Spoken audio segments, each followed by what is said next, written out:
1981년 고기잡이 배를 타거나 노동 일을 하면서 홀로 남은 65세 아버지를 모시고 산 남자가 있습니다. 그 남자는 당시 36살의 김씨. 김씨는 부인과도 이혼하고 아버지와 함께 살았어요. 그런데 이 아버지의 마음은 편치 않았습니다. 모든 부모님의 마음이죠. 아들이 나와 이렇게 살 게 아니라 다시 새 장가를 가서 좀 여자와 행복하게 살았으면 좋겠는데, 이 아들과 아버지의 사이는요 매우 좋았습니다. 아들은 아버지가 늘 자랑스러웠고 그런 아들에게 아버지는 늘 미안했어요. 부모가 모자라서 아들이 꼭 고생하는 것 같은 그런 마음이 있잖아요. 아버지와 아들은 서로가 서로에게 가장 큰 재산이었습니다. 이때까지는 아무 문제가 없었어요. 그런데 세월 이기는 장사 없다고 28년 후인 2009년 아버지는 93세, 이 아들 김씨는 64세가 됐습니다. 모든 사람의 꿈이 건강하게 늙어가는 거라고 하죠. 이 아버지도 그걸 엄청 바랬는데 어느 날부턴가 90대가 된 이 아버지, 이상한 행동을 보이기 시작합니다. 금동아, 걱정하지 마. 애비가 다 알아서 해줄게. 그러면서 아들 김씨를 경계하고 멀리 하더니 밖에서 쓰레기를 주워서 집안 이곳저곳에 숨겨놓기 시작하는 겁니다. 아들 김씨가, 아버지, 지금 이게 다 뭐예요? 이거 다 금동이 줄 돈이야. 너 손대지 마. 이거 다 우리 아들 금동이 거야. 아버지, 제발 그만 좀 하세요. 아들은 나밖에 없는데. 주워온 쓰레기를 이 아버지가 돈으로 생각하고 자꾸 금동이 줄 거라고. 김씨가 어렸을 때 아버지가 금보다 더 귀한 아들로 금동이라고 불렀었대요. 그러니까 자꾸 아들 김씨를 못 알아보고 어린 아들 김씨를 찾으시는 거예요. 그 누구보다 총명하고 건강하셨던 아버지셨는데 그런 아버지에게 심각한 치매 증상이 나오기 시작한 겁니다. 치매 3급 판정을 받으셨어요. 순간 제정신으로 돌아오셨다가 다시 놓으셨다가 반복. 이런 사실에 아들은 억장이 무너졌습니다. 아버지 어떡해요. 그 뒤로 현실이 아닌 환상 속에서 살게 된 아버지. 늘 꿈꿔왔던 멋진 노신사가 되어 동네를 헤매고 다녔는데 이게 아버지 본인은 오늘도 멋지다. 역시 나는 정장을 입어줘야 돼. 깨끗하게 쫙 빼입고 나왔다고 생각하는데 현실은 그게 아닌 거예요. 남들이 봤을 때는 쓰레기와 오물을 뒤집어 쓴 정신나간 할아버지. 그러면서도 늘 제 집처럼 드나들었던 곳이 마을의 공동 창고였는데 아버지는 그곳을 쓰레기로 가득 채우면서 본인 딴에는 그게 다 돈다발이라고 생각을 하는 거예요. 주민들이 쓰는 김치독이나 이런 곳에도 다 쓰레기와 오물들을 쌓아놓으니 그 주민들이 가만히 있겠습니까? 정말 문제가 심각했습니다. 주민들의 반발이 장난 아닌 거예요. 이 할아버지 또 여기다가 쓰레기 넣어놨네? 할아버지 정말 왜 이러시는 거예요? 그때마다 주민들에게 수백 번 고개를 숙인 사람은 아들 김씨였습니다. 그러다 보니 아들 김씨는 동네의 사고뭉치가 된 아버지를 매번 쫓아다닐 수밖에 없었어요.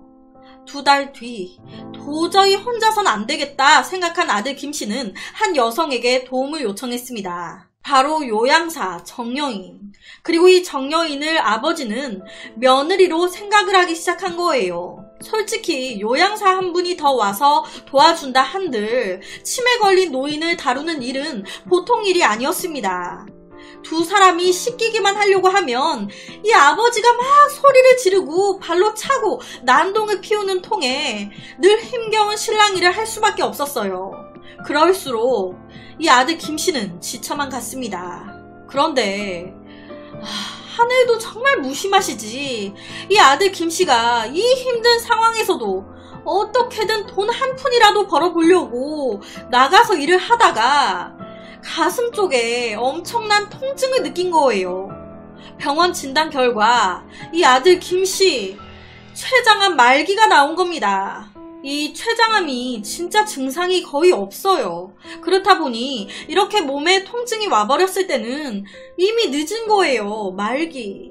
당연히 이런 상황에 아들은 정말 좌절할 수밖에 없었습니다. 하지만 부양하고 있는 아버지 때문에 입원은 불가능했고 그로 인해 치료를 할 수가 없었다 보니 결국 죽음을 기다릴 수밖에 없는 상황이었는데요. 이런 와중에 병든 아버지까지 부양해야 하는 힘든 상황에 처했습니다. 당시 포항에 누님들이 계셨어요. 그럼 그 누님들한테 도와달라고 부탁해보지. 하지만 이 누님들과 거의 사실상 이런저런 이유로 의절한 상태였습니다. 갑자기 전화해서 도와달라 할 수 없는 상황이었어요. 거기다가 시간이 흐르면 흐를수록 이 아버지 나이가 90대셨으니까 거동까지 불편해지셨고 그런 아버지에게 아들 김씨는 손과 발처럼 소중한 존재였습니다. 하지만 암이 찾아오면서 모든 것이 엉망이 됐어요. 2009년 1월 3일 사건이 나던 그날 아버지는 난장판이 된 집 안에서 금동이만 찾고 계셨습니다. 아버지의 병세가 심해질수록 이 아들의 상태 또한 악화되어만 갔어요.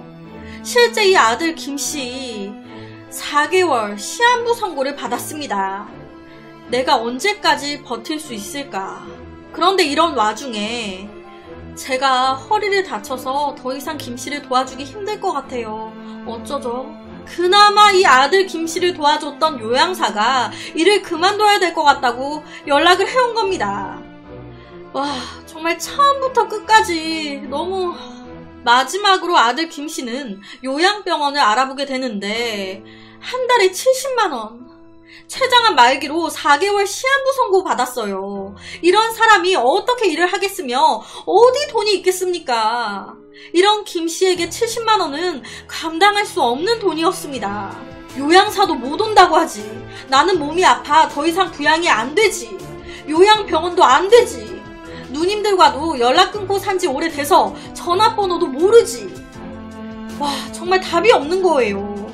당사자 김씨는 얼마나 좌절했겠습니까? 더 이상 안 되겠다 생각한 아들 김씨는 결단을 내리게 됩니다.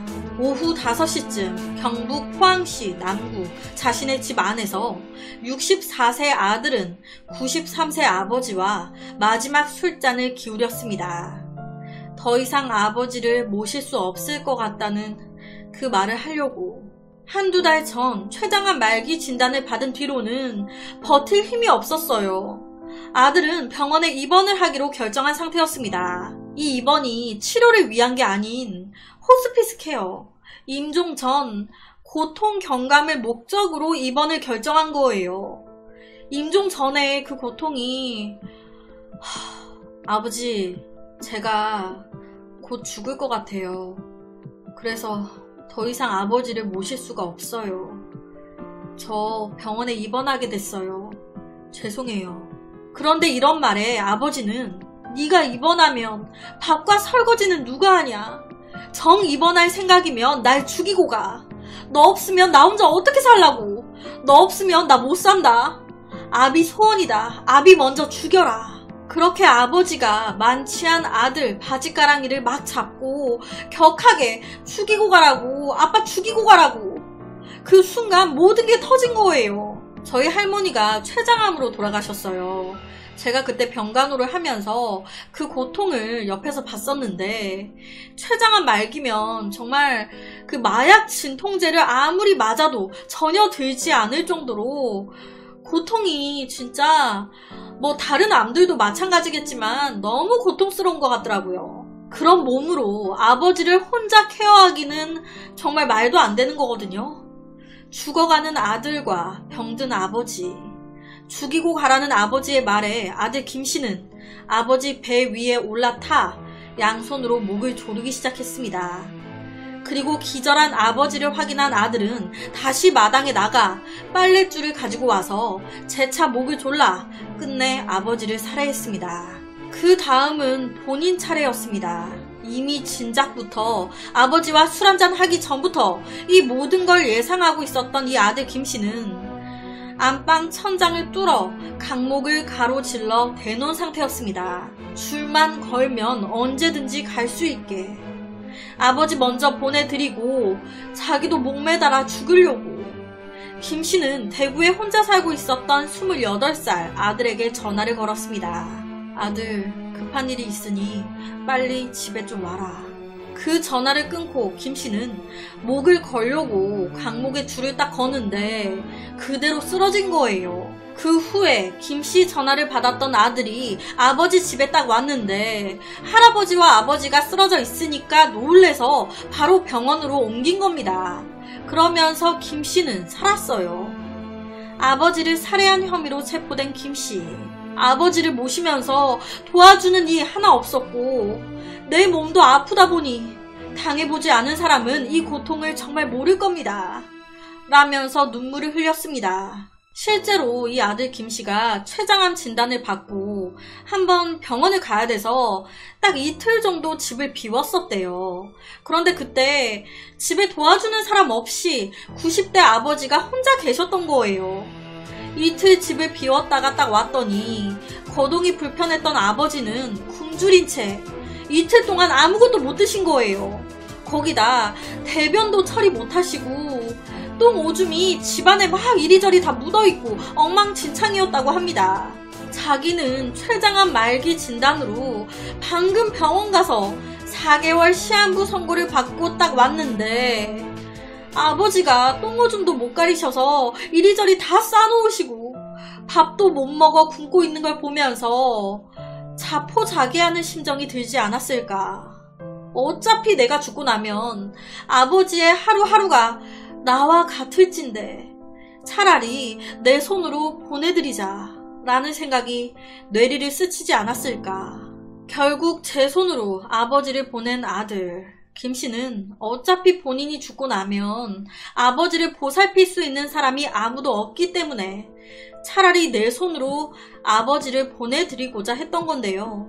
재판부 역시 이런 김 씨의 사연에 일부 공감을 했는지 존속 살인 혐의로는 법정 최저형인 5년을 선고했습니다. 하지만 6개월 뒤 김 씨는 이제 아버지 곁으로 돌아가셨다고 해요. 이런 비극이 찾아오지 않았더라면 이들 부자의 남겨진 삶은 그 누구보다 행복했을지 모릅니다.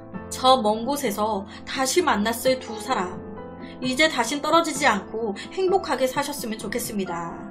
그래서 오늘은 너무 좀 마음이 아픈 경북 포항에서 벌어진 가슴 아픈 한 사건에 대한 이야기를 가지고 왔습니다.